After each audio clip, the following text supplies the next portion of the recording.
Jelang perhelatan Asian Games yang semakin dekat, Menteri Koordinator Pembangunan Manusia dan Kebudayaan Puan Maharani yang didampingi Gubernur Sumsel Alex Nurdin melakukan peninjauan kesiapan venue Jakabaring Palembang yang akan digunakan pada perhelatan Asian Games. Beberapa venue yang ditinjau antara lain venue bowling, shooting range, poli pantai, skatepark, dayung, wisma atlet, hingga Stadion Bumi Sriwijaya. Dalam kesempatan ini, Menko PMK Puan Maharani mencoba venue bowling untuk Asian Games.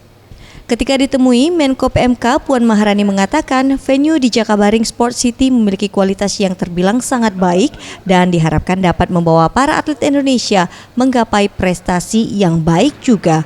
Diperkirakan semua venue akan siap pada akhir Juni 2018. Yang ada di Jakabaring ini berkaitan dengan penyelenggaraan Asian Games nanti yang akan dilakukan mulai tanggal 18 Agustus. Insya Allah semuanya itu akan selesai maksimal pada akhir bulan Juni. Tadi ini di shooting range, kemudian bowling.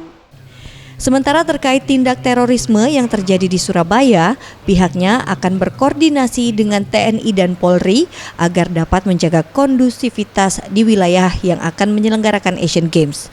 Dihimbau kepada seluruh rakyat Indonesia agar dapat bersatu untuk mensukseskan Asian Games dan jangan terpengaruh dengan adanya tindak terorisme. Tim Liputan Sriwijaya TV.